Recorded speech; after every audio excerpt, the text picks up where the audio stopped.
Palma. Oh, Oh, man. that's unfair, and Palma 7 points in the game. To Del Fuentes. Oh, wow. Delgado makes the shot and knocks it down. Gloria is open. 3-pointer. Oh, my goodness. Face a jumper by Robin Celis. Caballero has time. Now it gets started also. Turnaround jumper. Oh my goodness.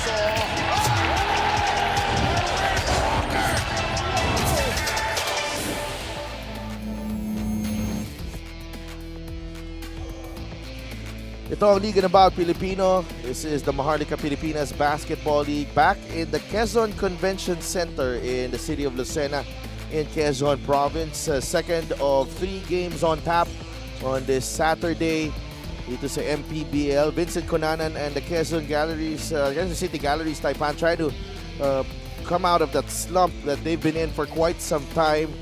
Quezon City in a rough situation at the moment. They're trying to bounce back against this team of Muntinlupa. The Cagers have looked pretty solid this season. 3-game winning streak ang dala nila dito as they take on Quezon City with a 3-8 record. Magandang gabi mga kaliga. Si Dav Tupas kasama si Mike Perez ng City Crespers at courtside. And syempre, hi sa mga nanonood sa atin sa Facebook, YouTube.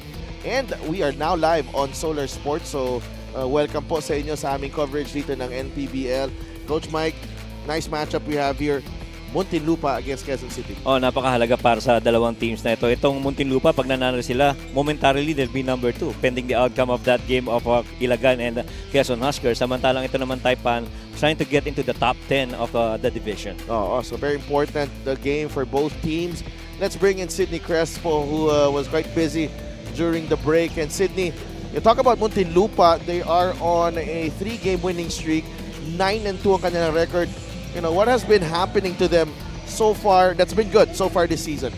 Hello, Sadel, Coach Mike. Well, first of all, you'll see from the bench na wala pa rin si Coach Gino Ludovice, and I think this will be the last game na wala siya for his graduate studies. No? But they still had a great conversation, of course, with assistant coach Mark Dandan, who said this will be a very important game as they approach a tough stretch as well. Kalaban ng mga high-caliber teams the past few months has been about learning how to play together. But right now, they need to iron out the details para nga sa mga larong yan. Ang kalaban nila, though, ay fatigue. 6 games in April, 6 games in May. Short preparation, long travel. So that's Coach Mike.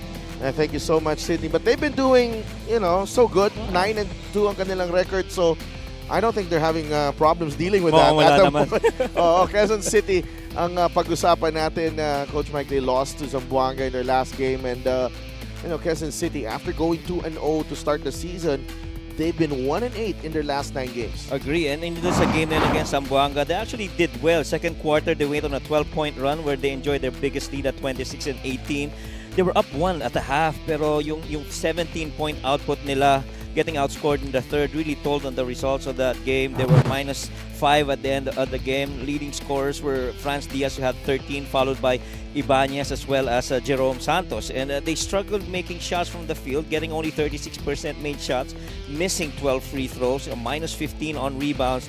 And the bench points, they were -11 as only Franz Diaz and Jerome Santos could score 25 of the 37 bench points. Well, Quezon City's lineup compared to Zamboanga, medyo mas malakas nga on paper itong Zamboanga compared to Quezon City, and that was the result right there as well. And when you broke down the numbers on the other side naman, Coach Mark Dandan and the rest of the Muntinlupa Cagers, they faced off with the Davao Occidental Tigers. This was a game that they really, took control right from the get-go. They lost, underwent a rough patch, allowed Davao to find their way back into the game. Pero the Cagers with a strong finishing kick to pull off this 89-80 win. Yeah, they were led actually by Puroy Cantimbuhan with 26 points, and 2 guys coming off the bench was pretty big. Patrick Ramos had 14 and Raf Flores had 17 in that game. Average field goal mix, and they did control the rebounds. They are +4 offensive rebounds and +14 on the total rebounds, and because of that they were able to get more points in the paint, which they were a +8, and the 44 points they got off the bench were really coming from those 2 guys. Poroy Kantimbuhan has been the man para dito sa Muntinlupa Cagers. He's been on a roll this season. 26 points, 8 rebounds, and 4 assists. And you know, Poroy has really made a great leap sa kanyang laro this season. Agree. And making good field goal makes as well as free throws has really helped the production para dito kay Poroy. Scoring and playmaking, you can count on Poroy Kantimbuhan for Muntinlupa. Let's go to Richard Tampos for the starting lineups. It's Quezon City against Muntinlupa. For Quezon City, Calories Taipan. At forward number 20, Jerome Santos. Guard number 15, Nino Ibanez. Playing center number 12, Dave Bernabe. Point guard number 8, France Diaz. And at forward number 0, Jason Strait. The Quezon City is led by Martin Go with Jeff Perlas. Assistant coaches JC Docto and Ricky Reyes. Team manager JC Tan. Now presenting the starting unit of the Muntinlupa Cagers, Lacan. Playing center number 6, Mark Sarangay. At forward number 26, J.R. Raplores. The other forward number 12, Mart Barrera. Point guard number 10, Poroy Kantimbuhan. Also at guard number 8, the Iceman, Domark Matiliano. The head coach is Gino Ludovice and will be led today by Mark Dandan with Don Bautista, Chico Terona, John Cabulong, Alvin Tanyada, and Delon Hontilano. Team manager Vincent Harper. Starting 5 is brought to you by 1xBet, title sponsor of the MPBL. Your choice, your victory.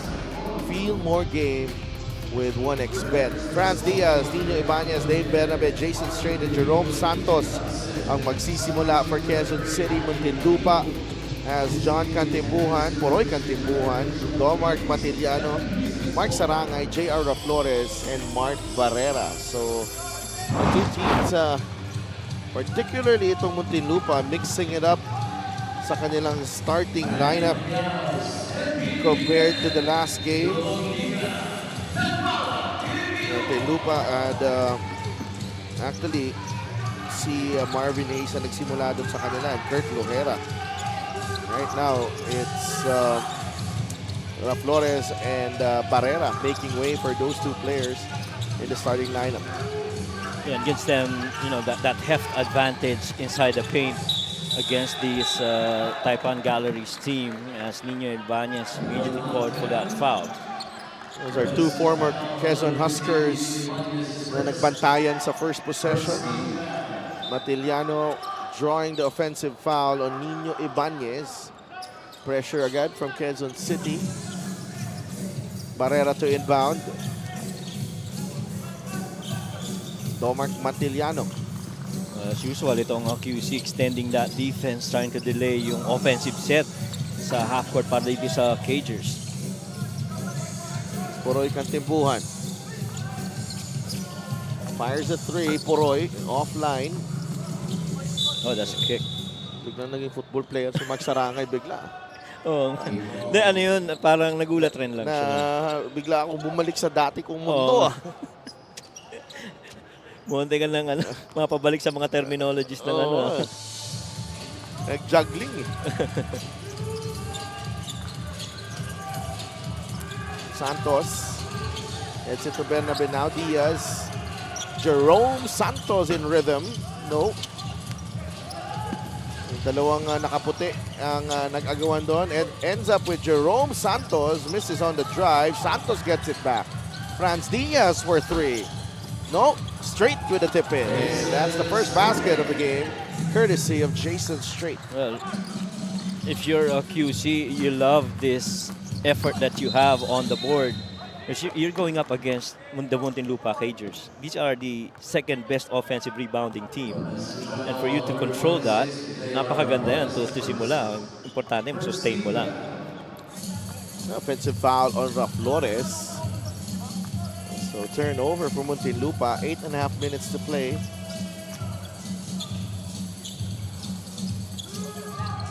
Bernabe to Diaz. Bernabe dives. Oh, great defense galing kay Flores. Kantempuhan. Nasa gitna si Puroy. Domark Matiliano puts his head down. Gets it to the lane. Fade away from the Iceman. Won't work. Santos. Gets it to the middle. Santos. Beautiful drive and a finish. Jerome Santos. Well, so far, hindi natin masyado nararamdaman yung inside presence nitong Cagers, at least on the early 3 possessions that QC has had. Offensive rebounds as well as dribble penetrations and paint touches have really much been executed well by the Taipan Galleries team.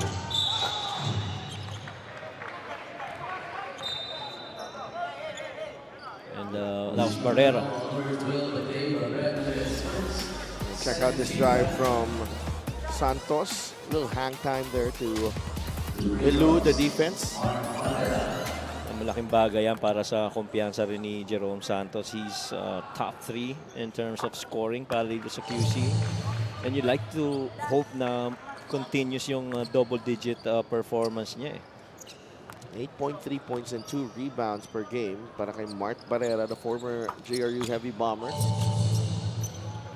Played under Coach Louis Gonzalez, who's Ilagan Isabela Cowboys team, and will be in action later on against the Quezon Huskers dito sa Quezon Convention Center. Santos. Ibanez, binigay kay Bernabe sa ilalim against Mark Sarangay. Dave Bernabe. Good. Nice hook there from Dave Bernabe. And so far, everything in the paint, very successful itong QC. That time around on that post-up, single coverage, no help, even on that middle action on that hook. Flores will drive the dump. Barrera, the one-hander, is good. Parang inverted roles yun. It's more of the big man passing dito sa kay Barrera underneath on that dunker spot, finishing it off with a push shot. Gandang matchup to. Diaz shoots over Katimbuhan. That won't work. Rebound ni Domark Matiliano. Domark, the Iceman Matiliano. Labas muna kay Kantimbuhan na with Barrera. Sa gitna na kay Kantimbuhan. Uses the Sarangay pick. There's a switch. Sarangay down low. Straight is there. Barrera. Another push shot drops. So far, si Barrera doing the right things. Getting to the open space. Trying to make himself available one pass away. Coming from the weak side. Those are 6 quick ones. Galing kay Mark Barrera. He's got all of the baskets for Muntinlupa. Santos, they go to Bernabe. Dave, tapik ni Mark Sarangay. Barrera with a steal. Inside they go, Sarangay. Nope. Carving space, Sarangay won't go again. Flores turnaround shot and Barrera cleans it up. Ayaw sa ibang player, kay Barrera lang. Ilan yung umattend doon, pero eventually si Barrera ang nakascore pa rin. And there you see the might of the Cagers inside the paint. 3 rebounds all in one possession. Jerome Santos, Barrera ang nakabantay. 5 seconds to work with. Bernabe, he'll shoot. No good. Rebound, Jason Straight. Jerome, lumapit. He dumps it to Bernabe sa ilalim. And nice little floater galing kay Dave Bernabe. Well, Dave Bernabe, pretty decent so far here against the bigs of the Cagers. Expect mag-iiba ang depensa later nitong Cagers if Bernabe continues to produce. Barrera, Matiliano, shot clock down to 5. Kantimbuhan for 3. Yes! He's got the stroke. Puroy Kantimbuhan. Ibang kumpiyansa ni Puroy talaga ngayon, no? A far cry from the player he was last season when he was with Manila. I do agree. Plays with a lot of control. Franz Diaz able to draw the foul.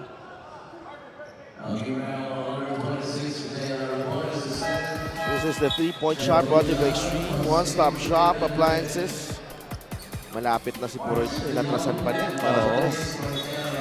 Nag-create pa ng napakalaking separation against the defense of Jason Strait. Trying to draw him out. And Diaz with 8.5 points per ball game. 4.5 assists, and he had a stellar performance against Zamboanga. Not enough though, as Quezon City bowed to Zamboanga. Sikat. Si ano kasi si Franz Diaz primarily really a pass first guard. And so malaking bagay yung wingmen like Jerome Santos and Nino Ibanez to do the scoring chores and so that he can go back to being a point guard. Okay, Ibanez not convert. Rebound Marvin Hayes. 11-9. Oh, Cantembuan sees a gap. Good recovery by Nino Ibanez to bat that ball away out of bounds. It will stay with Muntinlupa. This is the assistant game brought to you by 1xBet, title sponsor of the MPBL. Your choice, your victory. Few more game with 1xBet. Basic basketball movement right there. Ball on the post. Weak side 45 cut. When the defenders are not looking, make yourself available. One pass away. Diaz against Poroy Cantembuan. 3.5 minutes to play here in the first. Franz to the corner. Straight, that's a three. No. Matiliano ahead to Mart Barrera. Barrera puts the ball on the deck. Oh! Mart Barrera is into double figures with 10 points here in the first period. Oh, Mark Barrera. Puray misses the layup. Hayes with another rebound. A foul on Avillonar. Cagers with a stop. Play of the game is brought to you by 1xBet, the title sponsor of the MPBL. Your choice, your victory. Feel more game with 1xBet. Tsaka iniwan niya doon si Jason Strait. That's one of the better defenders of Quezon City. At Mark Barrera beat in that situation. Kurt Lohera is in the game. Patrick Ramos has also joined the action. Ramos finds Lohera underneath. The guys of Coach Louie are doing the right things right now para dito sa Cagers, ano? Patrick Ramos, tsaka si ano? Yeah. Si Mark. Good seal. Ramos to De Leon, and Marge De Leon will finish. Coach Mark Dandan pushing all the right buttons here in the first period para sa Muntinlupa Cagers. They are rolling at the moment. Fast break of the game brought to you by Extreme X-Pop Personal Karaoke Speaker. Everyday karaoke.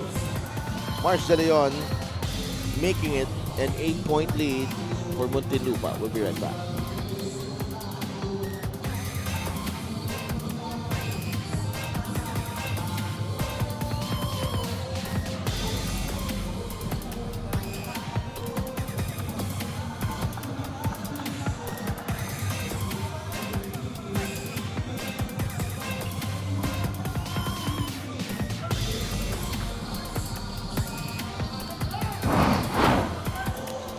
Mart Barrera is a perfect 4 of 4 so far.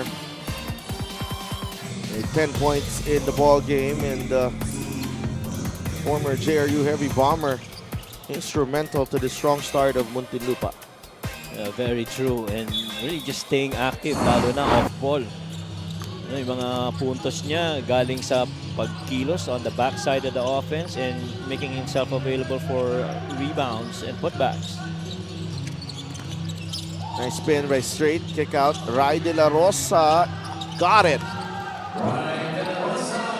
Well, the initial attack was well defended by the Cagers. Isa sa mga staple na movements yan offensively nitong QC. Yung pitch back to Jason Strait on the left side of the floor, but they weren't able to check that swing of the ball over to De La Rosa. No. Marvin Hayes gets on the board. Andre Flores.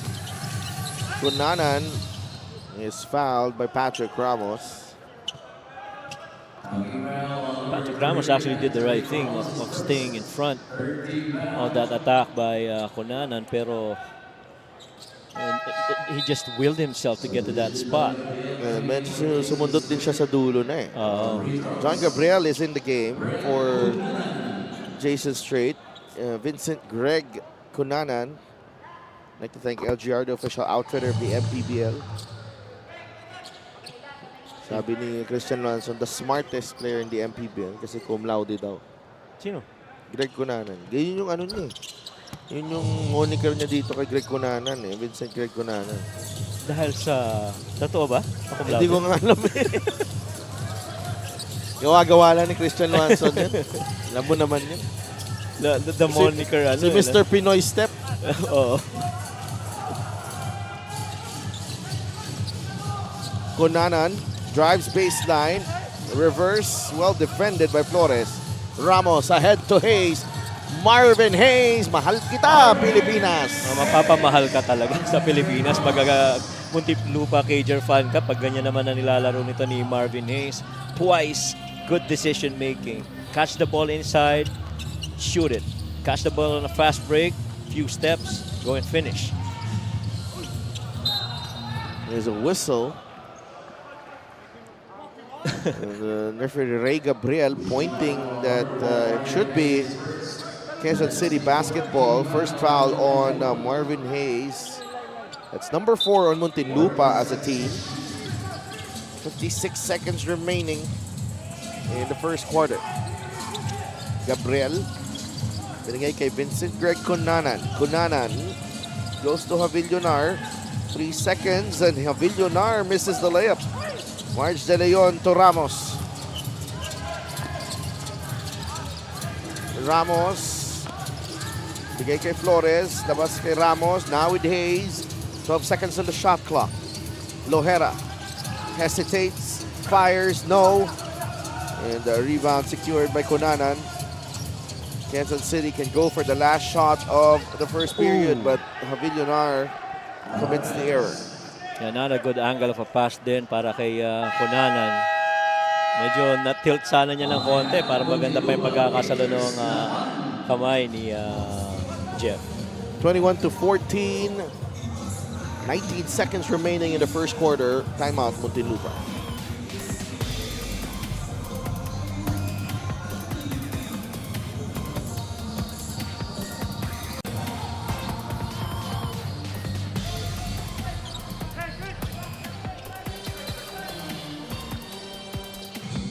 Get a special deal from 1xBet. Scan the QR code and claim your special offer. Mabalik ang Liga ng Pilipino dito sa Lucena. You're at the Quezon Convention Center.